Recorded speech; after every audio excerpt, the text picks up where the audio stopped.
स्वागत आहे तुमचं सुषमाज किचनमध्ये। आज आपण गणपती बाप्पाच्या नैवेद्यासाठी ओल्या नारळाचे तळणीचे मोदक तयार करणार आहोत।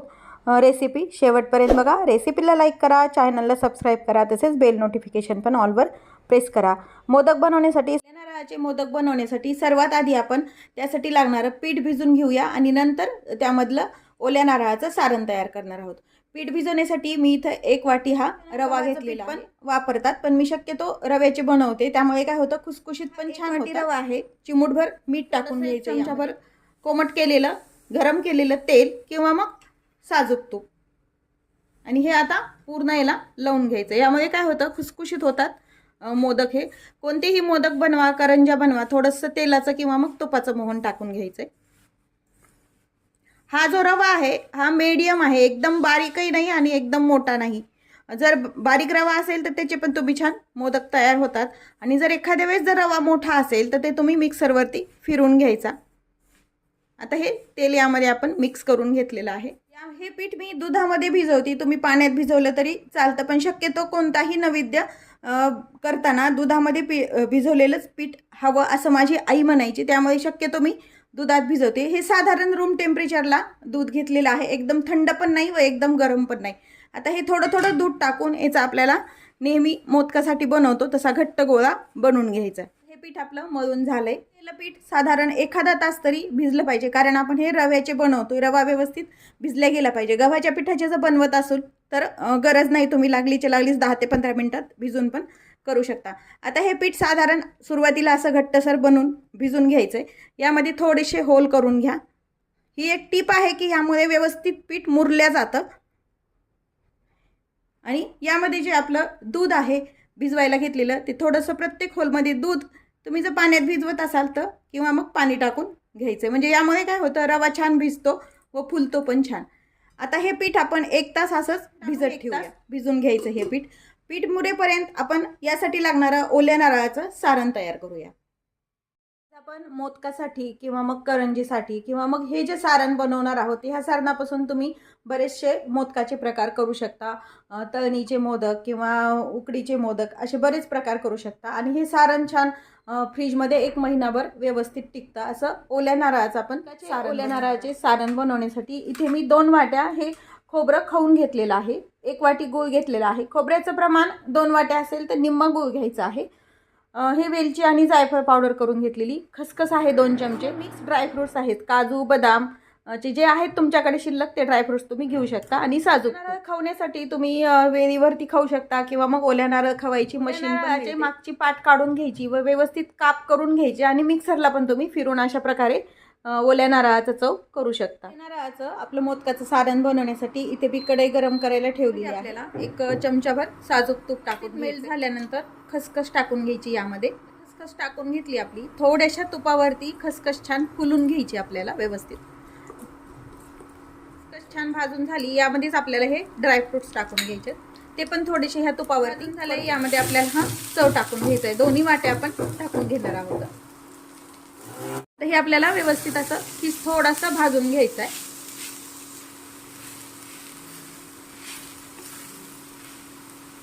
5 मिनिट झाले, आपण हे ओल्या नारळाचा चव आहे तो भाजून घेतलेला आहे व्यवस्थित। हीट मात्र कमीच ठेवायची, हाय हीट वरती नाही भाजायचं, नाही तर मग करपले जाते। हे यामध्ये आपण घेतलेला गूळ टाकून घ्यायचा आहे। गूळ ऑर्गॅनिक आहे, त्यामुळे थोडासा कलर त्याचा काळसर येतो सारणाचा, पण हे गुळाचे मोदक छान लागतात टेस्टला। आता गूळ छान यामध्ये मेल्ट होईपर्यंत हे सारण व्यवस्थित भाजून घ्यायचं आहे आपल्याला। गॅस मात्र हीट मात्र कमीच ठेवायची, मोठ्या हीटवरती नाही भाजायचं, जरी तुम्ही इंडक्शनवर करा किंवा मग गॅसवरती केलं तरी।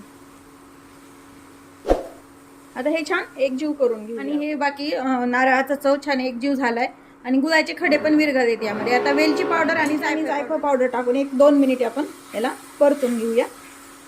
हे सारण आपलं तयार आहे। मध्ये हे आपण सारण आता काढून घ्यायचे,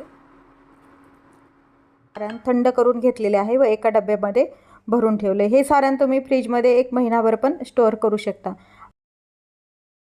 अजून आपलं हे 1 तास झाले, यातलं दूध पण बऱ्यापैकी कमी झाले, आपण जे होल करून टाकले। थोडंसं तेलाचा हात घेऊन छान मळून घ्यायचंय। जर पीठ घट्ट वाटत असेल तर थोडंसं याला दूध पण तुम्ही लावू शकता, अजून एकदा. पण सुरुवातीला जर आपण दूध जास्त लावलं तर पीठ हे मळून घेतलंय. आता मोदकाच्या पाऱ्या लाटून घ्यायच्यात, त्यासाठी मी पोळपाटाला तेल लावून घेतलंय आणि हे पीठ यावरती पुन्हा असं मळून घ्यायचंय. जितकं तुम्ही जास्त मळताल तितके मोदक पण खुसखुशीत होतात. आता यातला आपण सिंगल पारी करणार नाही. म्हणजे तुम्ही जर बोट्या करून छोट्या छोट्या 21 बोट्या वगैरे करून जर करायचे असेल तर तुम्ही सिंगल बोट लाट्या पण करून मोदक करू शकता. लाटणार आहे आणि एक वाटीनं किंवा मग साच्याने याच्या पुऱ्या पाडून घेणार आहे आणि त्यापासून मी मोदक करणार आहे. दोन्ही पद्धतीनं तुम्ही करू शकता. आता आपल्याला याची पोळी लाटून घेण्यासाठी आवश्यकता एवढा भाग उंडा घेऊया तयार करून. आपण हे लाटी तयार करून घेतली. ही आपल्याला लाटून घ्यायची. साधारण जाड नाही व पातळ नाही अशी याची आपल्याला पोळी मोठी लाटून घ्यायची आहे. याला आपण तेल किंवा तूप काहीही वापरत नाही. पीठ तर बिलकुल वापरायचं नाही लाटण्यासाठी, नाही तर पिठामध्ये तेलामध्ये करपलं जातं ते पीठ. व्यवस्थित जर पीठ भिजलं गेलं तर काहीच लागत नाही. तूप किंवा आपल्याला जे आपण पीठ लावतो ते पण लागत नाही. दूध थोडंसं कोमट असल्यानंतरच भिजवायचं, म्हणजे पीठ पण छान मुरलं जातं. आता ही व्यवस्थित आपण मोठी अशी याची लाटी तयार करून घेऊ. पोळी लाटून घेतली. एक ग्लास घेतलाय मी, त्याने याच्या आपण पुऱ्या पाडून घ्यायच्यात. यामुळे एक तर मोदक पण सगळे सारखे तयार होतात. किंवा मग तुम्ही कुकी कटर असतं त्याने पण तुम्ही पाडू शकता. असं धारदार काठाचं असेल त्याने तुम्ही ह्या पुऱ्या पाडून घ्यायच्या. शक्यतो फार मीडियम साईजचे मोदक बनवते मी, फार मोठे नाही व फार एकदम छोटे पण नाही. त्यामुळे मी त्या साईजनं ग्लास घेतलेला आहे. पुऱ्या आपण एकावर एक ठेवून घेऊया आणि यामध्ये आपण आता जे तयार केलेलं सारण आहे ते आपलं व्यवस्थित थंड झालंय ते भरून. तयार केलेलं सारण एका डब्यामध्ये भरून ठेवलंय. थंड झाल्यानंतर एक पारी घ्यायची, याच्यामध्ये आपल्याला सारण भरायचे. त्यासाठी आपल्याला कळ्या पाडायच्या. त्याच्यासाठी थोडंसं असायला साच्याचा आकार देऊन घ्यायचा आहे. आपण हे सारण भरून घेऊया. चमच्याने किंवा मग हाताने भरलं तरी काहीच हरकत नाही.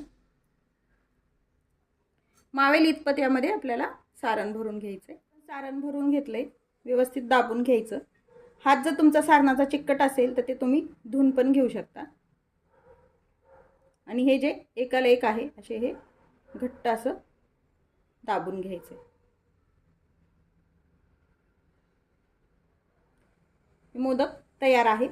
कळ्या जशा हव्या तशा तुम्हाला कमी जास्त तुम्ही पारीच्या प्रमाणात करू शकता. तयार मोदक एका ताटामध्ये आपण ठेवून द्यायचा आहे. आता असेच आपण सर्व मोदक तयार करून घ्यायचे. करून दाखवते. आपण सारण भरून घेऊया. सारण फार कमी नाही व फार जास्तही नाही भरायचं, म्हणजे मोदक पॅक करायला पण आपल्याला सोपा जातो. हे पूर्ण याला एकत्र आणायचं, असं हे पॅक करून घ्यायचं. आता आपण असे मोदक तयार करून घेतलेले आहेत. मोदकासोबतच गणपतीच्या नैवेद्यासाठी करंजी पण आवश्यक असते जेव्हा आपण तळणीचे वगैरे मोदक बनवतो. त्यासाठी मी ह्या 5 पाऱ्या करून घेतलेल्या आहेत. याची आपण मुरडीची करंजी बनवणार आहोत. कानवले किंवा मग करंजी म्हणतो आपण, तेच यामध्ये भरून घेणार आहोत. यामध्ये मावेल इतपत आपण हे सारण भरून घ्यायचे ओल्या नारळाचं. याआधी मी ओल्या नारळाची करंजीचा व्हिडिओ सुषमाज किचनवरती अपलोड केलेला आहे, तर त्याची लिंक पण मी डिस्क्रिप्शन बॉक्समध्ये दिलेली आहे. आता हे सारण भरून आपण हे पॅक करून घ्यायचं आहे. मुरड घालून घेऊया याला. मुरड जर येत नसेल तर तुम्ही फिरकी पण याला मारू शकता, पण शक्यतो नैवेद्यामध्ये मुरडीचीच करंजी ठेवलेली चांगली राहते. याला आपण अशी आता मुरड घालते. अगदी सोपी घालायला, काहीच अवघड नाही. थोडंसं असं पुढे ओढायचं आणि हे मागे पीळ टाकायचं या पद्धतीने.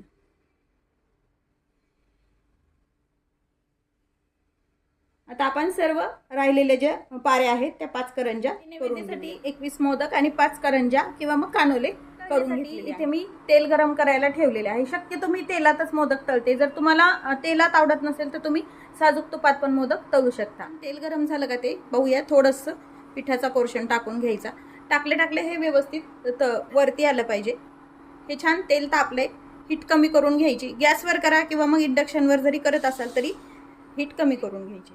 मावेल तेवढे आपण मोदक टाकून घ्यायचे. तर तेल एकदम कडक गरम नाही पाहिजे व एकदम कमी पण नाही पाहिजे. कमी जर असेल तरी मन व्यवस्थित मोदक तळल्या जात नाही. तर जास्त हीटवरती असेल तर आतमधून कच्चे राहतात आणि बाहेरचं आवरण व्यवस्थित तळल्या जातं. बसतील तेवढे मोदक यामध्ये टाकून घेतोय आपण. कधीही मोदक तळताना मीडियम हीटवरतीच तळायचे मोदक, किंवा मग करंजी जरी तळत असलो तरी. तळून झाल्यानंतर याला आपण 5 मिनिट झाले थोडेसे हलवून घेऊया आपण.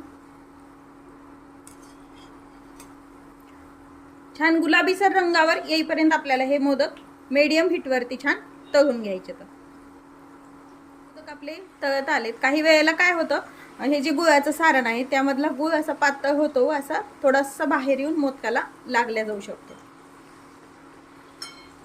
सारणही थोडंसं ओलसर असतं त्या, आणि मोदकाची पारी पण ओलसर असते, त्यामुळे थोडंसं याला ओलसरपणा येतो मोदकाला, आणि हे थोडेसे असे तळले जातात. मोदक तळून झालेत. ह्या करंज्या पण आपण यामध्ये टाकून तळून घेऊया बनवलेल्या.